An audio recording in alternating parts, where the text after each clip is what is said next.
This is about your relationship with God. All that we've been talking about during the Lenten season is about your relationship with God and our relationship with God. Someone was asking me the other day to help them explain to their grandson what the walk means, and the walk is a metaphor for our relationship with Jesus. All of this is about our relationship with God. These 5 essential practices we're looking at, these essential Christian practices that have been practiced over time, are about our relationship with God. We've already talked about worship. We've talked about study. In a few weeks, we're going to have a conversation with my friend James about sharing faith. Next week is Disciple Now weekend, and Rachel's going to talk to us about service. And today, we're talking about everyone's favorite spiritual practice, giving. Let that sink in for a minute. Giving is about your relationship with God. In fact, Jesus indicates in Matthew chapter 6 that giving is more than a practice. It is a tool. It can be a gauge to reflect your relationship with God, and it can also be like a chisel to shape your relationship with God. This is about your relationship with God. About your relationship with Almighty God and about our relationship with all of the other gods in our lives. This is about our relationship with God. It's about who we are and whose we are. And Jesus says that in the midst of all of this, this tool of giving, or really spending, can be a tool to help us find ourselves. A lot of us at some time in our life want to go and find ourselves. This is about how we can find ourselves. Jesus says if we'll be truly honest about what we treasure, it can be used as a map to help us find ourselves. Now, we all treasure different things. Some of you are at a stage in life where you're really treasuring your 401k. Many of you are this morning probably treasuring the coffee that you got to drink, since it's an hour different than usual, and you have my permission to sleep if you want to. When you're a teenager, especially as you get up towards 16, one of the things that you really treasure is the ability to drive a car, to have a driver's license, and to have a car, hopefully, to drive. Now, my dad was a used car dealer. And so there were a lot of things that I knew I may or may not have, but one thing that I was pretty sure I would have when I turned 16 was not only my license, but some car to drive. And as it turned out, I had a lot of cars, a lot of different things that I could drive. There was no use to, I'm a little bit of a sentimental person, but there was no use in ever being sentimental when it came to cars in our family. Because as soon as you got used to something, it was going to be sold out from under you, and you were going to be saddled with something else. Not a big problem to have. Everything was temporary. So I had a few, and I enjoyed some of them very much. One of my favorite car transitions was when I moved at 16 from a red 86 Ford Cougar to a brown 82 Chevy pickup. And this thing was pretty cool. It was vintage. It had some things in the pipes that made it loud when you pushed the gas. If 16-year-old Jason were driving down Arthur Street every day, 46-year-old Jason wouldn't like it. It was loud, which is what made it cool in East Texas, I think. But it didn't last. Because one night, when I was still 16, I was out in Texarkana, which is where we went to, have fun on the weekends. And we were driving around, and I noticed that my fresh new tank of gas was going down very quickly. The gauge was moving down very quickly toward empty. And so we pulled over to the side of the road, and we had no skills, but we were feeling around, and those who know me know I have no skills in this matter.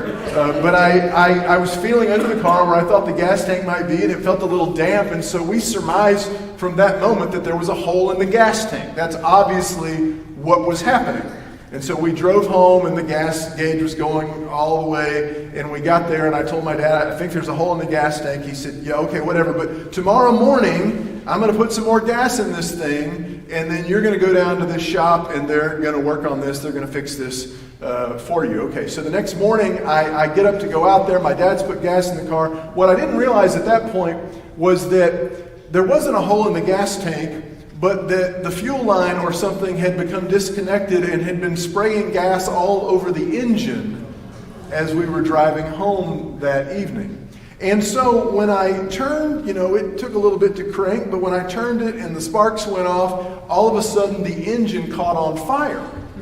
And I was in the car and it was filling up with smoke and you could see the flames out front. Later it melted the hood of the car so that you needed a new paint job or whatever. And so I get out with due haste and I go inside and I get my dad and he comes out and I'm standing there, observing the whole situation. And he looks at it and he knows if this thing goes up, it's taking us and the garage and half the house with us. So he runs back inside and he gets a fire extinguisher and he goes into the cab and he has to pop the hood and then comes around and sprays the fire out. So he really saved the day. And somewhere in the midst of all of that, I learned something.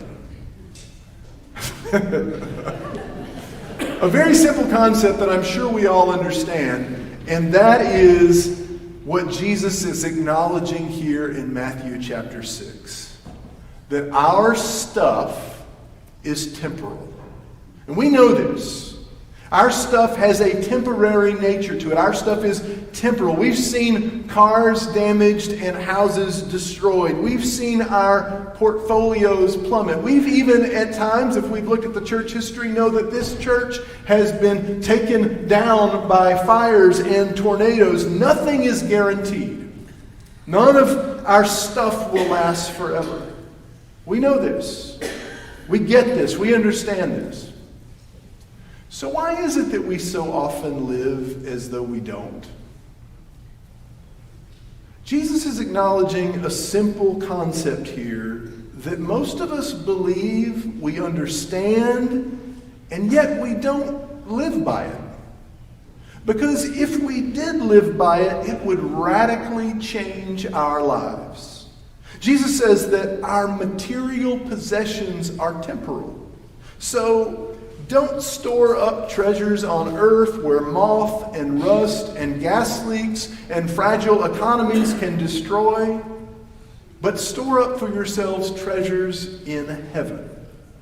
Now, we've heard this kind of thing before.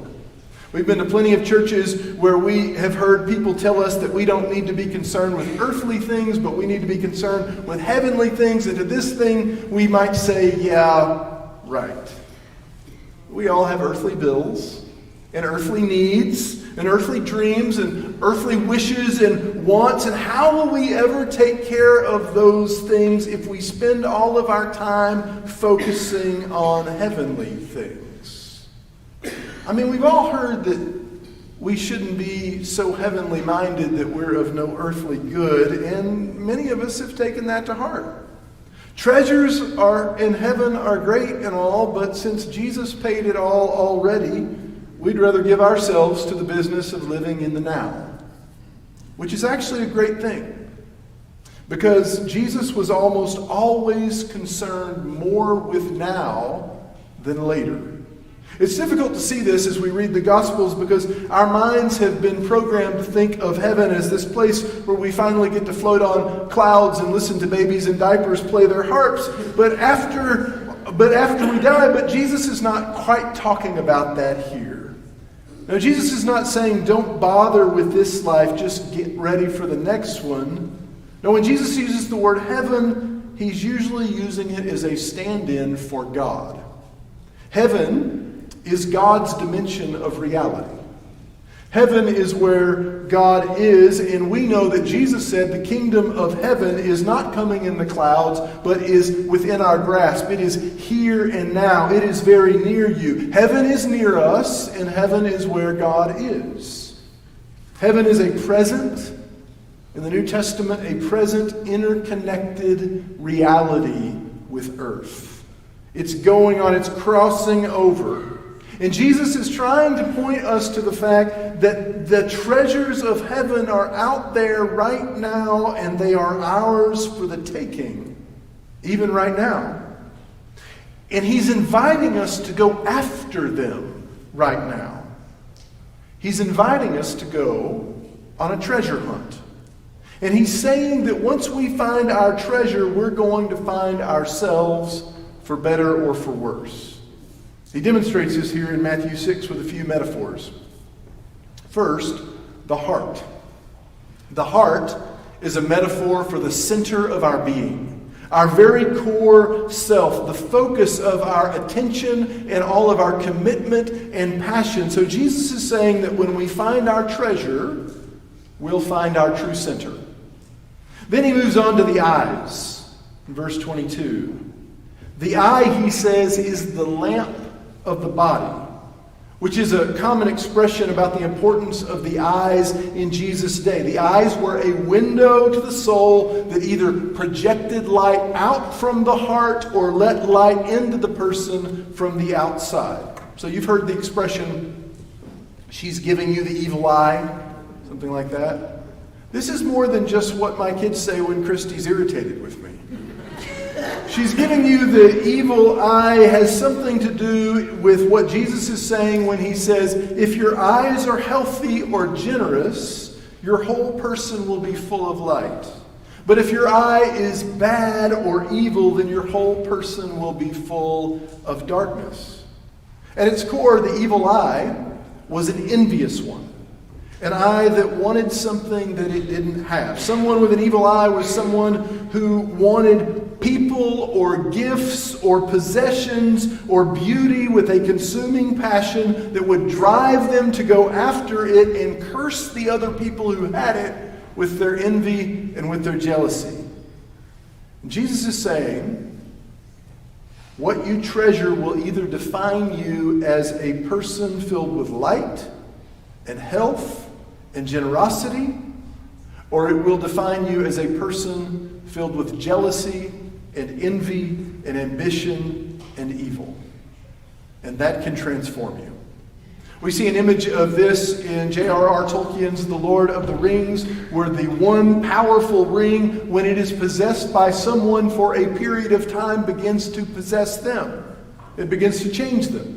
If you've read the story, and my kids and I should say I'm reading the books right now, and then we're watching the movies. I thought we were going to read the books together, but that's not really happening. But in the story, we know there's Bilbo Baggins, that when he has the ring, by the time you get through the story of The Hobbit to The Lord of the Rings, it has changed him.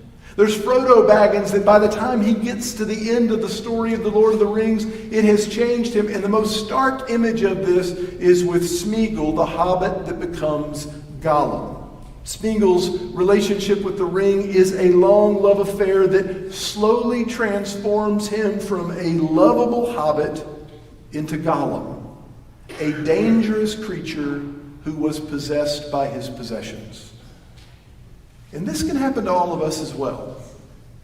The transformation is never quite so visible, but we know what it's like to be possessed by our possessions, right? And it's risky. Because when we allow those things to take hold of us over time, we come to find that, like Smeagol, we're not really holding on to our stuff anymore. Our stuff is holding on to us. It's holding us, and this is the point that Jesus is really emphasizing with the third metaphor in this passage about slaves and masters. No one can serve two masters, he says. It's impossible to serve both God and mammon. So what is mammon? Mammon is more than money. Mammon is our stuff. Mammon is the stuff we have, and mammon is the stuff we want. Mammon is the stuff that our money can buy for us and the stuff that our money has bought for us. Jesus says our mammon has the power to master us. And Jesus says we cannot be fully mastered by both God and our mammon. We can only have one master. And Jesus says we'll find our master in the same exact place that we find our treasure. When you find your treasure, you'll find yourself. And when you find your treasure, you'll find your master. You'll find your master and you'll find yourself, and we desperately need to find ourselves. We need to be honest. Most of us need to come face to face with who we really are, which is why Jesus has more than invited us to go on this treasure hunt. He's given us a map. Because every good treasure hunt needs a good treasure map. And Jesus says that the map is our money. Not just our money, but our spending. The map is our money. And if we follow the map, he says we'll find our heart. We'll find our true center, our true passion. Follow the map of your money, and you'll find yourself. So if you do that, if you follow the map of your money and your spending of it, where will you find yourself? When you follow the map, where do you find your heart? When you go on the hunt for your not-so-buried treasure, where does the map of your money lead you? It's an interesting thing to ponder, but the main point that Jesus is trying to make here is that if your map doesn't lead you to God, there's a problem. And if the map does lead you to God, you already know it, because you just do. Because if God is your treasure, God is also your delight. This is what Psalm 37 is talking about when it says, "Delight yourself in the Lord, and God will give you the desires of your heart." And this is the concept Jesus is teaching in Matthew 6. That if God is our treasure, we will treasure God. But the truth is, God is probably really not what most of us treasure. Most of us probably wouldn't sit in this moment with Jesus and say, "Yep, God's my treasure. I delight myself in the Lord, and the Lord gives me the desire of my heart." And of course, the utmost desire of my heart is for sure God and God's kingdom. No, for most of us, that's probably not really true. At least not completely. But don't we want it to be? I think we do. Which is why this practice of giving can be such an incredible gift itself. See, Jesus taught us that our money is more than a barometer of our passions and our priorities. It's also a tool that we can use to reorient them. Jesus taught that when we engage in the practice of giving, we relocate our hearts so that the map, when we follow it, we will end up finding ourselves exactly where we want to be. With God, in heaven, delighting in God.